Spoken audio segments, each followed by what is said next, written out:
والسلام على سيدنا رسول الله وعلى آله وصحبه ومن والاه. My dear brothers and sisters, today I'd like to share with you another story of a great companion of the Prophet sallallahu alaihi wasallam. And just to refresh your memory, who remembers the name of the companion that we spoke about last Sunday? Who was that companion? Mu'adh ibn Jabal. And Mu'adh ibn Jabal, was he from the Muhajirin or was he from the Al-Ansar? He was from the Al-Ansar. And he was a youth companion. Today we'll talk about another companion. And before I start talking about her, just to mention in the beginning an incident that happened at the time of the Khalifa Umar ibn al-Khattab radiyallahu anhu.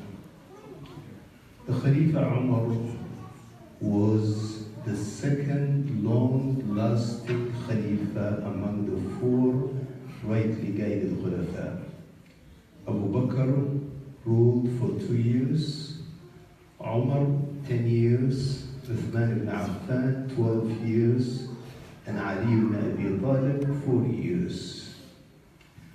When the Khalifa Umar took over the Khilafah, the Islamic entity was confined to Arabian Peninsula, Yemen, and what's the two Yemens and what's known as Saudi Arabia today.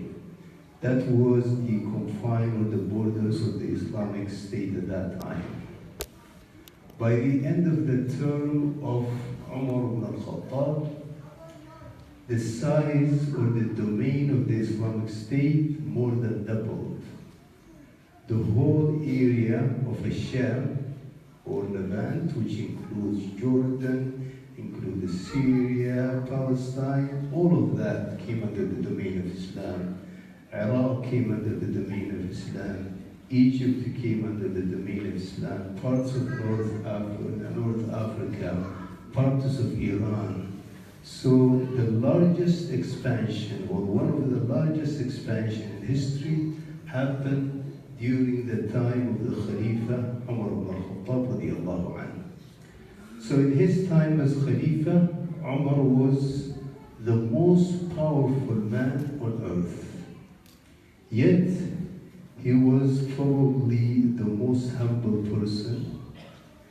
Even though he has so much power, he lived like an average person and even sometimes lower than an average person. So he was walking one day, accompanied by a man known as Al-Jarud, and he came across an old woman. So Umar said to her, Assalamu alaikum, and the woman replied, Wa alaikum assalam. And right away she started addressing him and saying, Oh Umar, remember when you were Umair? Remember when you were just a little Umar? When you were just a shepherd? And then you became Umar, you became an adult person. And now you became Amir al-Mu'mineen, the commander of the believers. And then she started telling him, fear Allah subhanahu wa ta'ala, remember the day of accountability, and so on and so forth. And Umar was listening to her quietly. The man who was in his company, Al-Jarud, found it too much, and he said to her, لَقَدْ أَكْثَرْتِ عَلَى أَمِيرِ الْمُؤْمِنِينَ. Enough, you have said too much.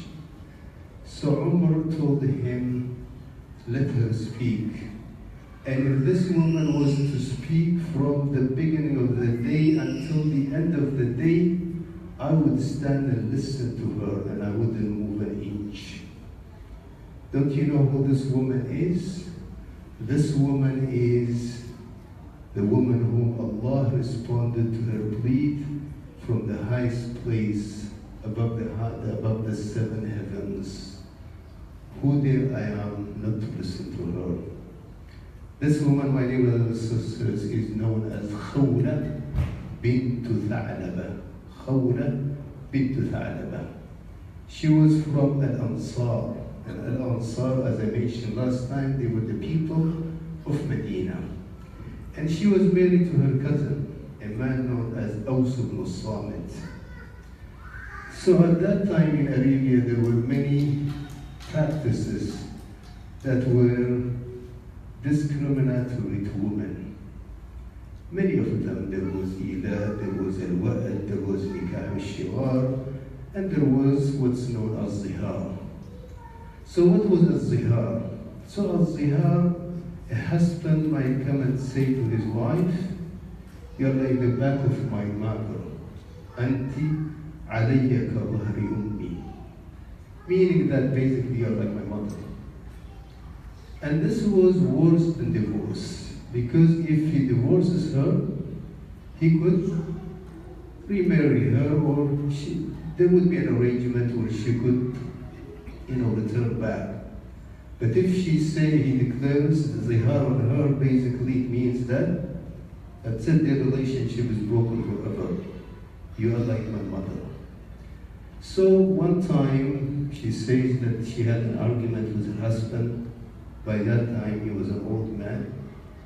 And he said to her, "Anti alayya ka dhahri ummi." Basically declared zihar on her. Very unfair. What does this woman do? She goes to the Prophet ﷺ complaining and pleading.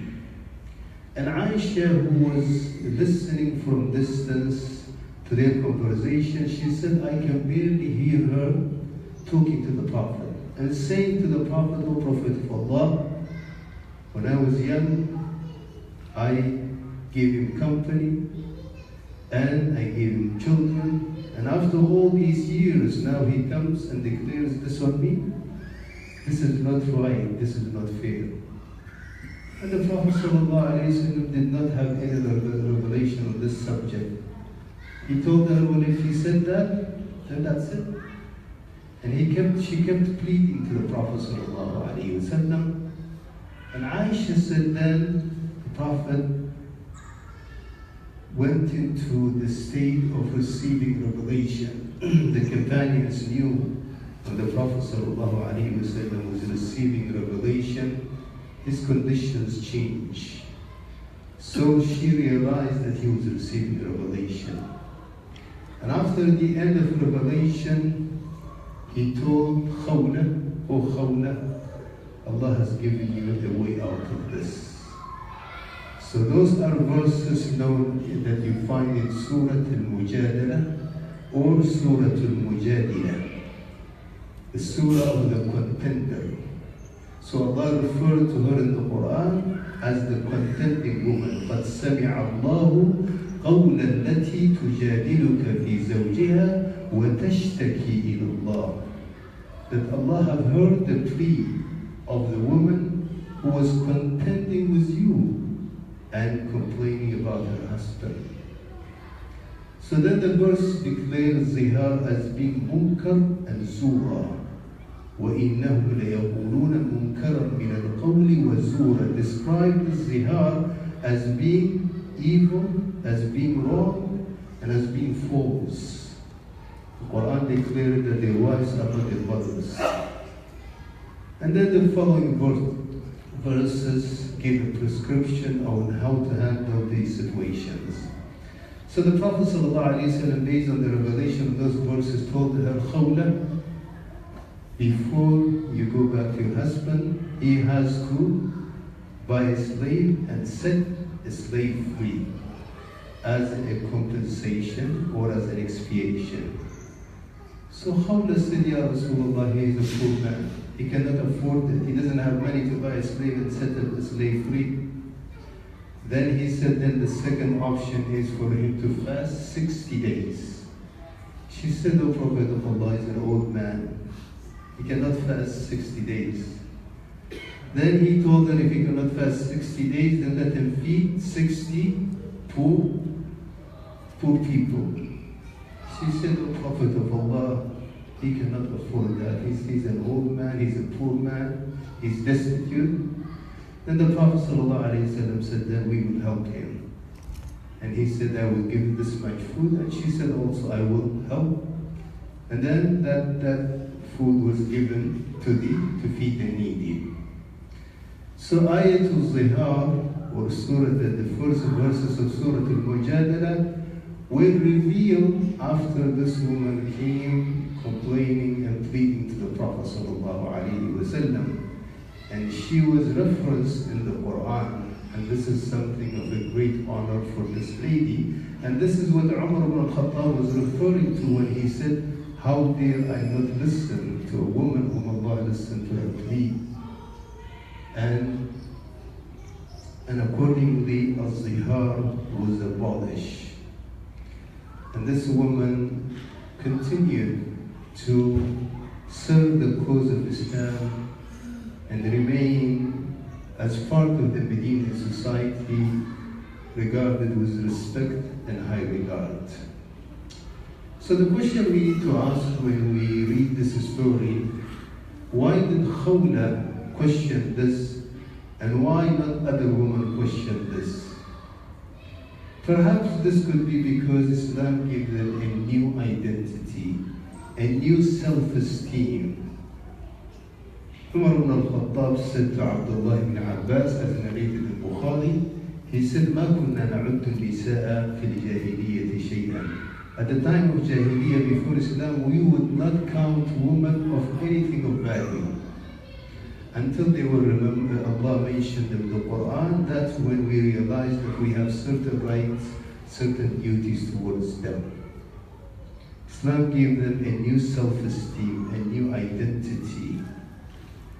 And one scholar mentions that many verses in the Quran that talk about the relationship between men and women, they are verses that put restrictions on women. لا يحل لكم, it's not permissible for you. ولا تكرهون, do not force them to do this. ولا تعضلوهن, do not. So verses upon verses protecting the rights of women and putting limits to the excesses that were committed by women, by men against women.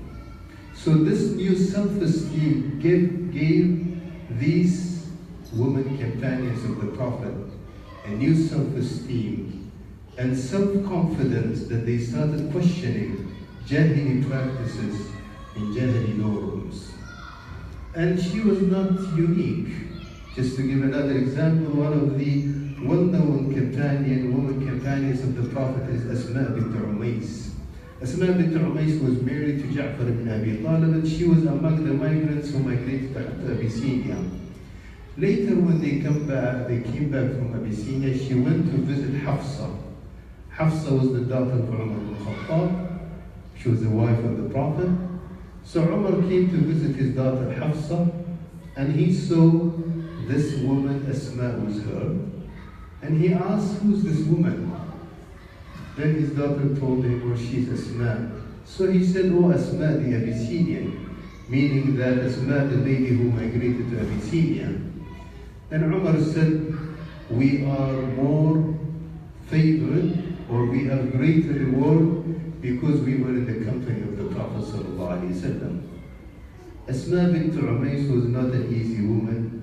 She said to Umar, you were in the company of the Prophet, he was feeding you, he was guiding you, he was supporting you. We are better than you, we are more ajr because we went to a foreign land.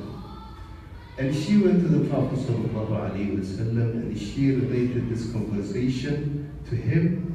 Prophet ﷺ said, لَهُمْ أَجْرٌ وَلَكُمْ أَجْرًا. They had one reward and you had double reward. And she was very pleased, and all the companions who went to Abyssinia, they were coming to her to hear these words from Asma bint Umays. So what we find in these women is the new identity that Islam gave to women, the new self-esteem. And Khawla bint Tha'laba, because she questioned this discriminatory behavior, those verses were revealed by Allah subhanahu wa ta'ala abolishing this practice of al-zihar. So inshallah next Sunday we'll talk about another person. This person is not a companion, he is from the generation of the Tabi'een, a man who was an ex-slave. When this man died, scholars said there was no one on this earth that who knew the Quran more than him. An ex-slave who became the number one authority of the Quran, Sa'id ibn Jubair, inshallah.